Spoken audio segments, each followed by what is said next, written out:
Good morning, and thank you so much for joining us.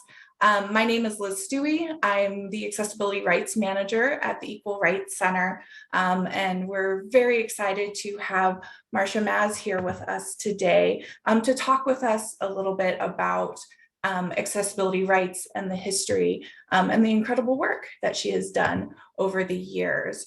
So I'm going to go ahead and turn it over to you. Would you like to give us a little bit of your background in the accessibility rights movement? Thanks, Liz. Gosh, where to start? I have a vision impairment. I'm legally blind, and I was born in 1950. I'm not going to say how old I am because, oh my gosh, you can do the math. It always surprises me. I was actually kind of born into the disability rights movement. When I was a child, kids like me were not educated in public schools, typically. And so my mom created an organization that was alive and well in the DC area for many, many years. I think it's pretty much gone now, but it was called, at the time, Volunteers for the Visually Handicapped, VVH. It later became, it had a different name, but it was an organization whose pretty much sole purpose was to keep kids like me in public schools. And so one of the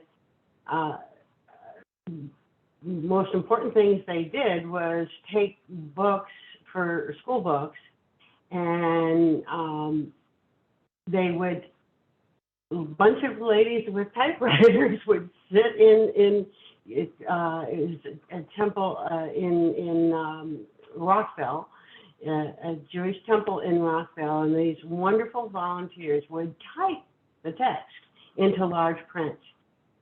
Remember, we didn't have CCTVs, we didn't have cell phones or any of the IT that is available now, or AT for that matter. And so these ladies would type my books, and then they would hand bind them.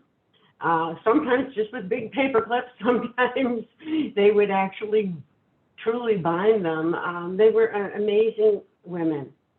And my mother sort of coordinated these folks for this service and other types of services that kids who were blind or had low vision needed in schools. And that work kept us in public schools. My mother actually did file a lawsuit once upon a time to keep me in public school. But I had my large print books, and I could then keep up with the class with my large print books. The organization was on our dining room table. That's where it lived, on and under our dining room table. And so I grew up in the disability rights movement. I knew a lot of some of the senior statesmen from the American Council of the Blind and National Federation of the Blind, having grown up in the Washington area, and didn't think that they were as amazing people as I later did. I mean, they were just adults in my life. But I got to know a lot of these folks, and they were good mentors for me. So that's where it all started. Later, after college, I worked in the independent living movement. I started a master's program in rehabilitation counseling, and very quickly learned that at the time, and that I don't think that's true now, but at the time, the whole idea of rehab counseling was to fix the person. And in fact, I had a graduate level teacher who would put a disability on the board. He'd write cerebral palsy on the board, and then he would dictate a personality profile for people with cerebral palsy. And that was the breaking point for me. I stood up in class and said, you know, you're a complete ass. None of this is true. I hope none of you people believe it, because it's so very wrong, and I'm never coming back.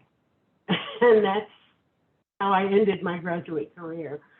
I then went to work in independent living, became director of advocacy for Center for Independent Living, and I've always been interested in fixing the environment around people as opposed to fixing people. You know, and that may sound like a quaint little idea, but back then in the 80s, that was not a commonly held belief that you know, that there was something wrong with the environment, and it was more a matter, you know, people would say, well, they just have to learn to live with it. They have to accept it. They have to reach acceptance. What a load of funk.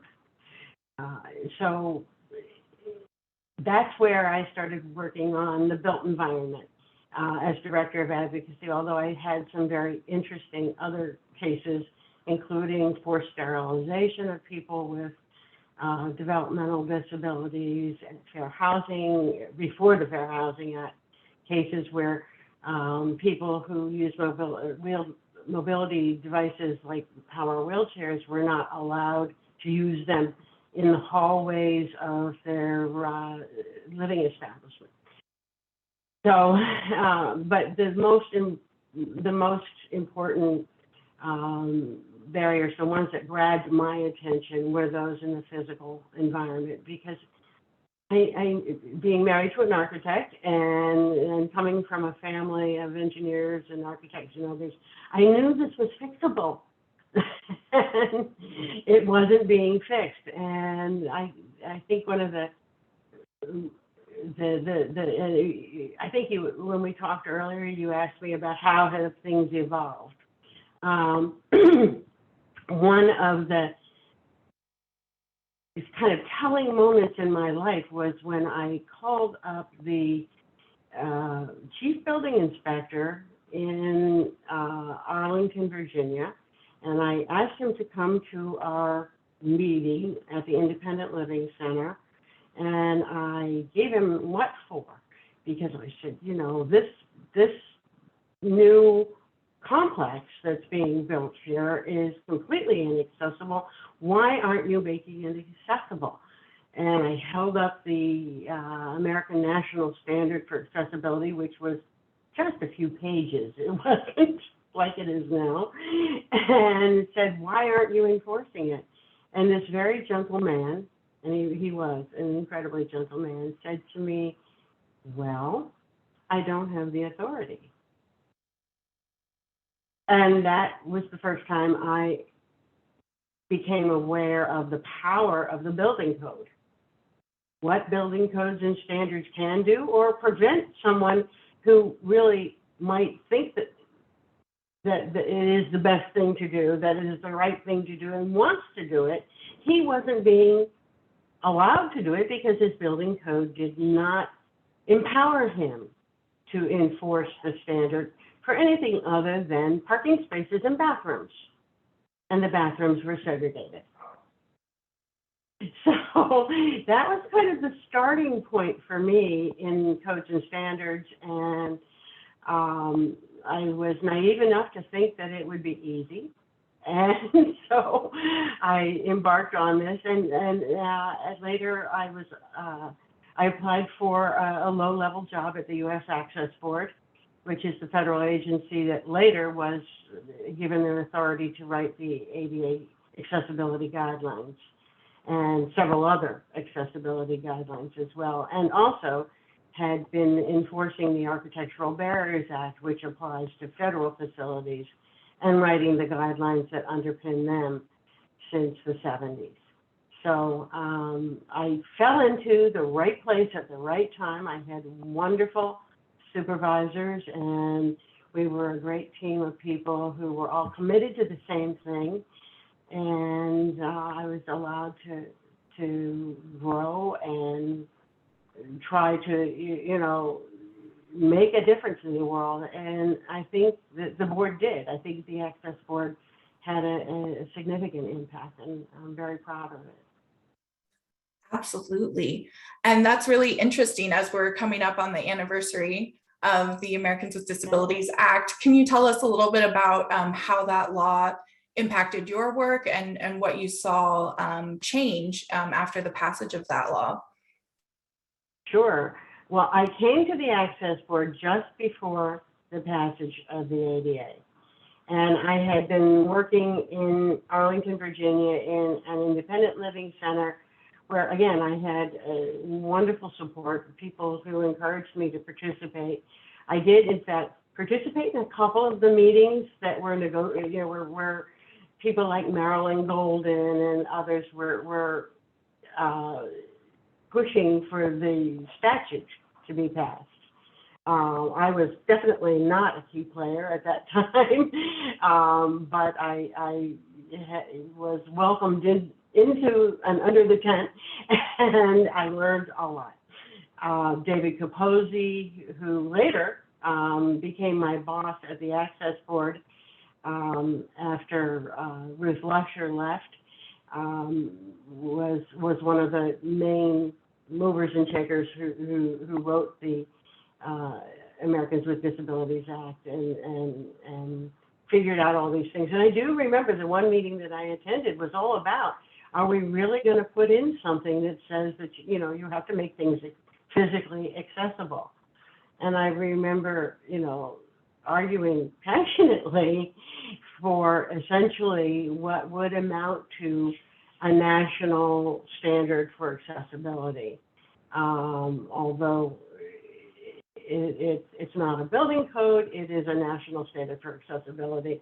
And it became law, and I got to work on the first set of guidelines to implement that law, that part of the law with respect to the built environment. And it was a crash course because we had 9 months at the board to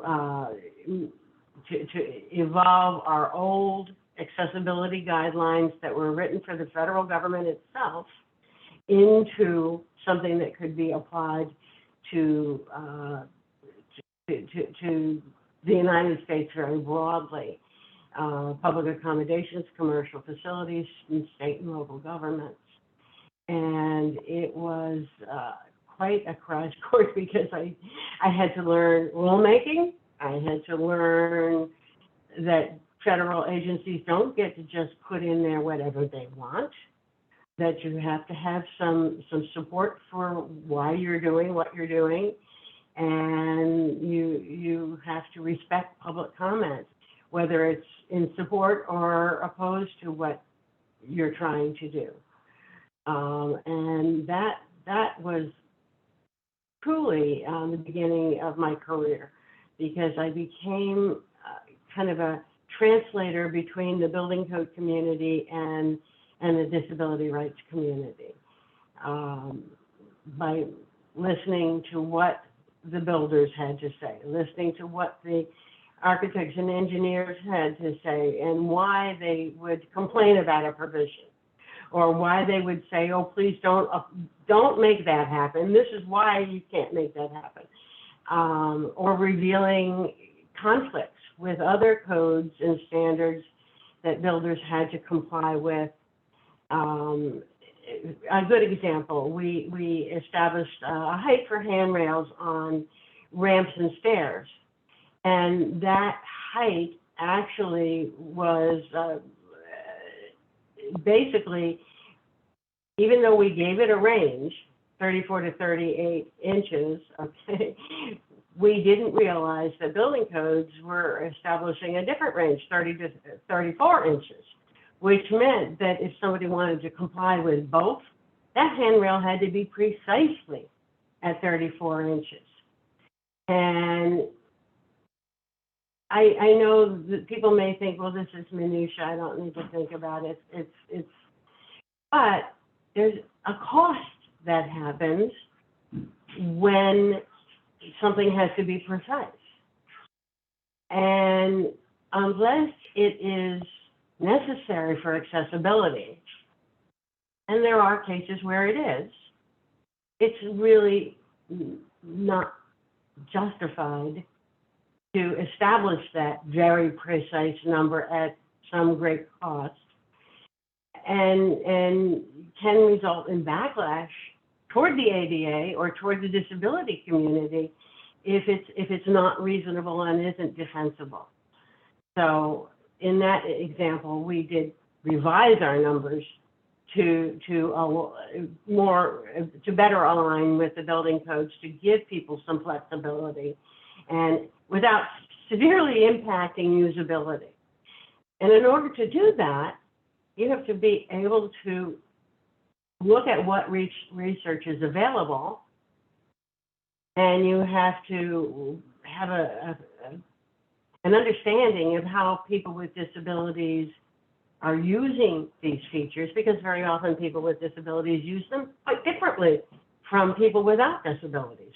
For example, I may walk up a ramp and just lightly touch the handrail to keep myself aligned, or to just give myself a sense of security, whereas somebody who uses a wheelchair may actually use that handrail to pull themselves up the ramp. So that understanding of how people with disabilities use things differently sometimes, what data supports that, all of that goes into the kinds of decisions that I'm talking about, which seem on their face very benign. You know, some people might think a waste of time, but I don't. I find it fascinating. There has been some new research done by Dr. Ed Steinfeld at the University of Buffalo. They used to call it SUNY Buffalo, and now it's the University of New York at Buffalo, I think. But anyway, Ed Steinfeld has done some amazing work on what he's calling wheeled anthropometry, which is the measurement of human beings using wheelchairs. And it's exciting, it's revolutionary. What he did, with some support from the Access Board, we funded some of his early research, was to establish a protocol for how you measure someone in a wheelchair. Because if we're going to talk about, for example, seat height, we have to know whether we're measuring at the front of the seat, between the legs, or at the back of the seat.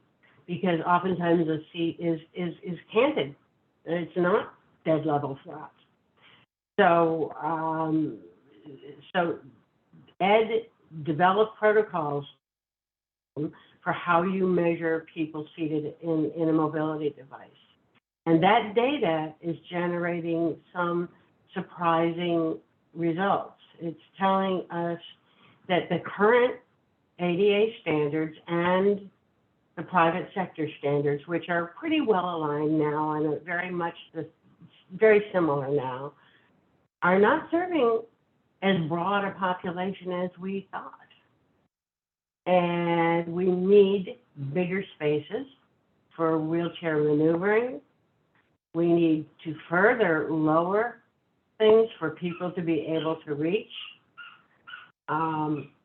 A good example of where this is coming into play, and maybe you'll participate with me on the next call, is that the American National Standards Institute develops what most of us in the disability call the ANSI standard, which is pretty funny because there's thousands of ANSI standards, but it's the ANSI A117.1 standard, and I'm on that committee and have been on that committee for many years. And we're looking at some of the requirements that are intended to align with the Fair Housing Act's requirements. And one of them is for reaching outlets over a countertop. And that may sound kind of simple, but it's not, because the Fair Housing Act never intended full accessibility, and we have to bear that in mind.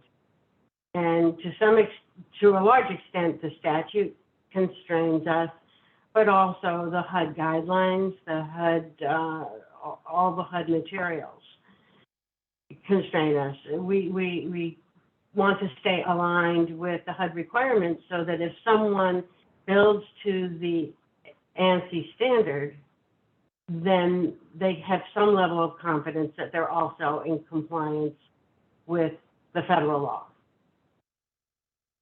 Ed Steinfeld's research is telling us that with a standard counter height, which is what's permitted in fair housing, and a standard countertop, which gives you a pretty deep reach, a very, very small percentage of people who use wheeled mobility devices can reach the outlet and use it.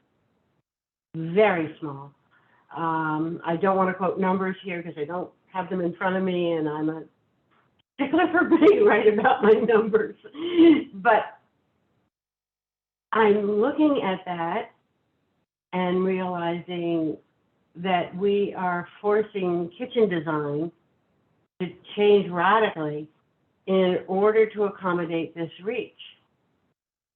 And what's the benefit and what's the cost? And at that level of cost, is there something else we could get in terms of accessibility that's more usable by a greater number of people? And that's what I'm pushing for now. That's what I'm hoping for now.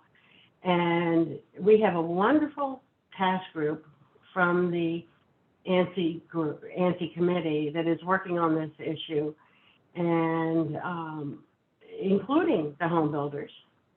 And in fact, the chair is the representative for the National Association of Home Builders, and he's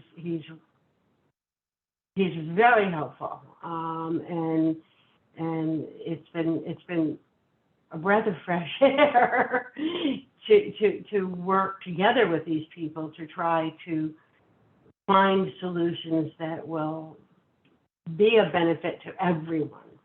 I mean, the builders won't be spending so much time and money trying to make this accessibility happen at such huge costs, and people with disabilities may ultimately wind up with something else that's more usable.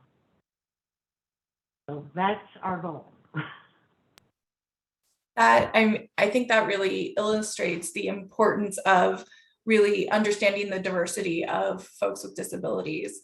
And I think that's such important and powerful work to be constantly assessing what's working, what isn't, how can we improve things.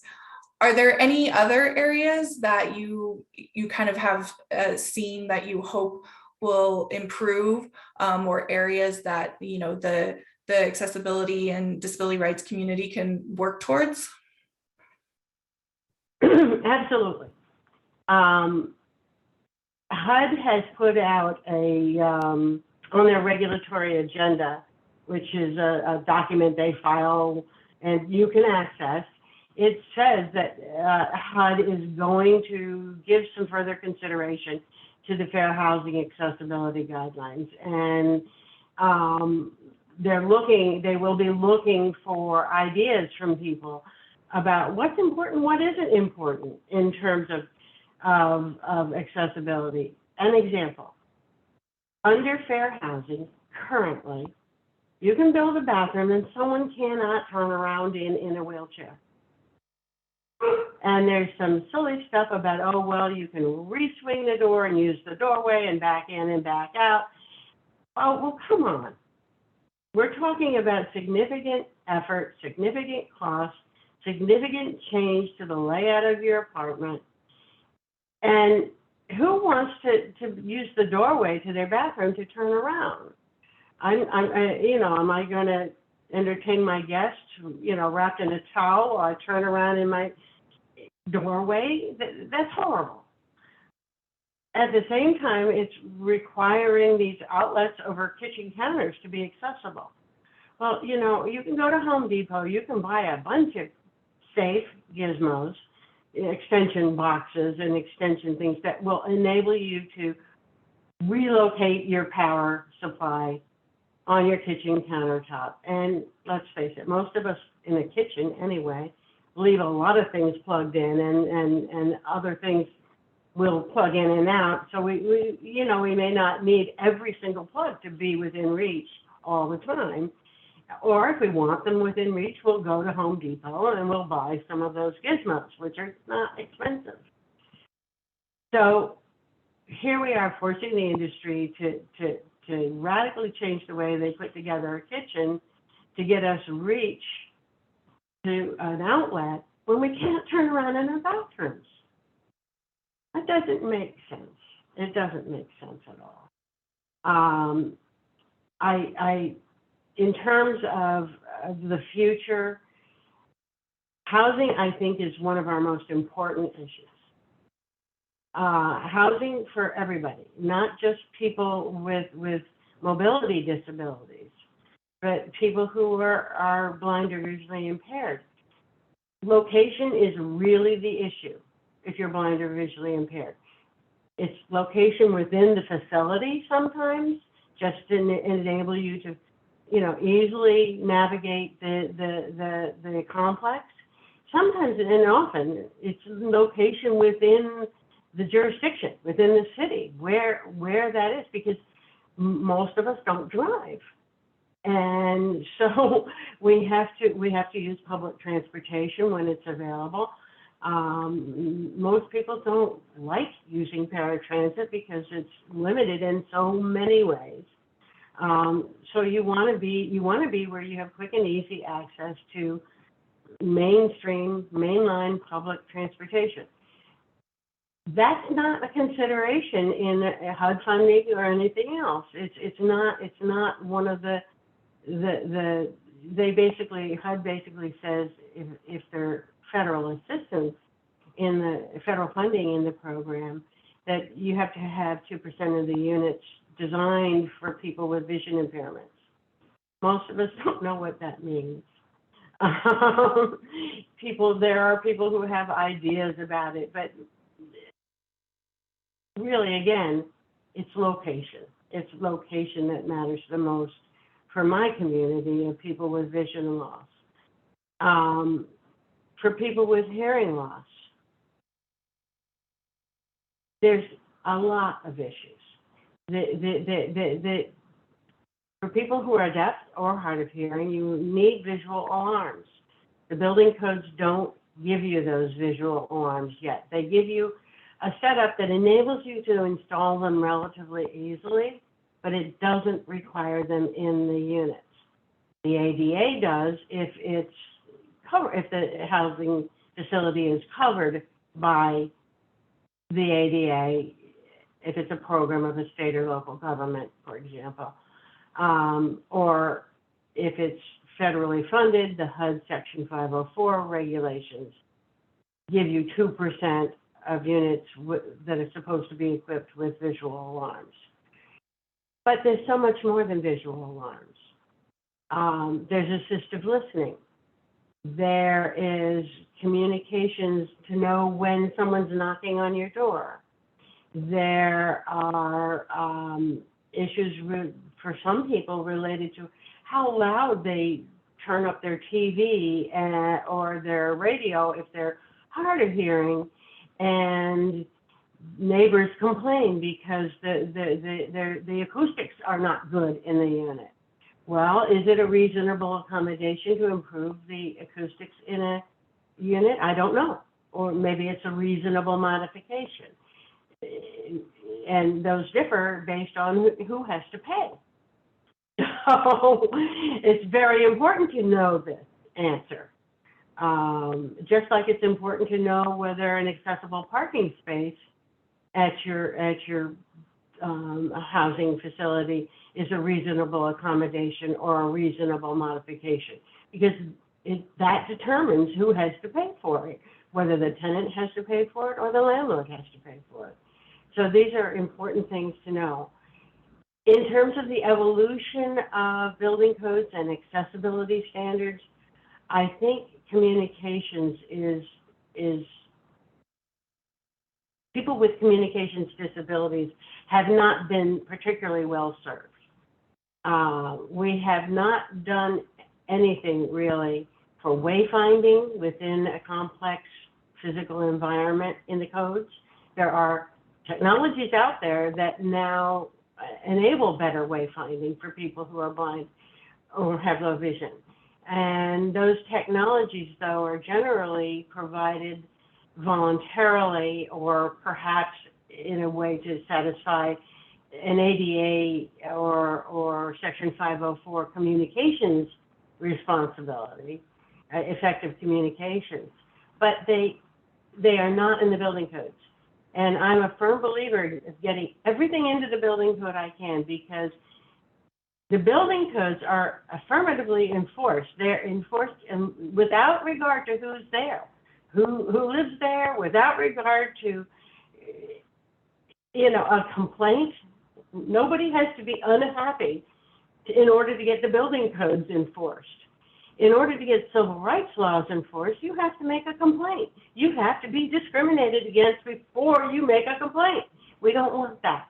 We don't want people to have to experience that before they and have to take action. We want the code official he's our buddy. The code official is essentially just like any other police officer, if you will, in your community. They're there to enforce the building code. They're there to enforce the law. And most of them do it pretty fairly.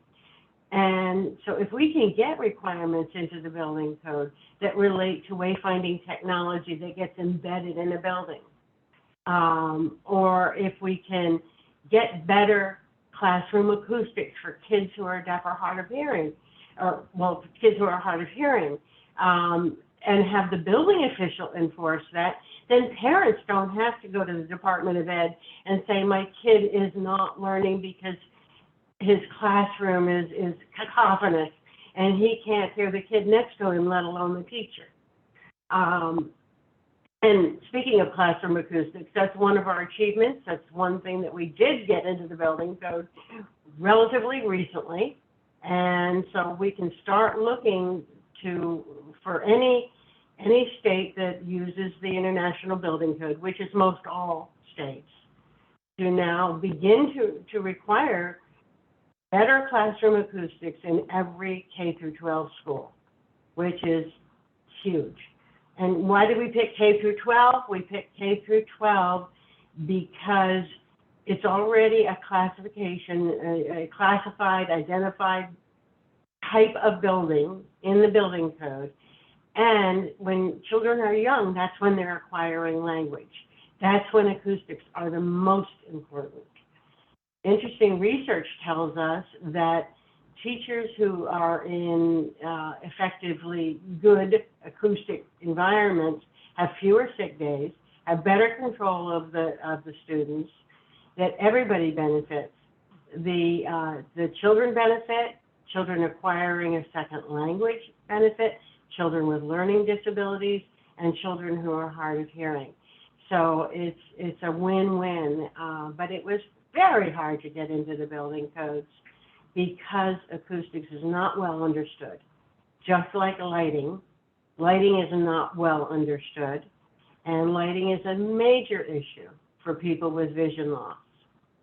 To minimize glare, to enable people to see what they can see is incredibly important. And the building codes don't deal much with lighting at all. They deal with lighting on exit paths, but not with task lighting, not with lighting in your work environment. So these are things that I think are on the horizon that need to get dealt with, and I think that the communities, the deaf and hard of hearing community, the blind and low vision community, have waited long enough while we've addressed the barriers to people who previously couldn't even get in the buildings. So it was right to start with mobility issues, absolutely. But now that people are in the buildings and everybody's in the buildings, now we have to write standards that enable people to navigate and to use the buildings. That's wonderful. And I appreciate that reminder that when folks with disabilities have access to spaces, everybody benefits from it. And it makes the environment better for everybody, which I think is such an important piece of why everybody should be interested in disability justice and access and supporting. Oh, I love that phrase. I love that phrase, disability justice. That's wonderful. Yes, absolutely. Absolutely. Well, thank you so much for chatting with me today. This was incredible. I've learned so much, and it really makes me excited to see kind of where we started, where we're growing, and where we can continue to grow to make all of our environments better for folks with disabilities and everyone else as well. So thank you so much for chatting with me. Well, thank you. It was a real pleasure, and I hope I didn't ramble on too much. No, not at all.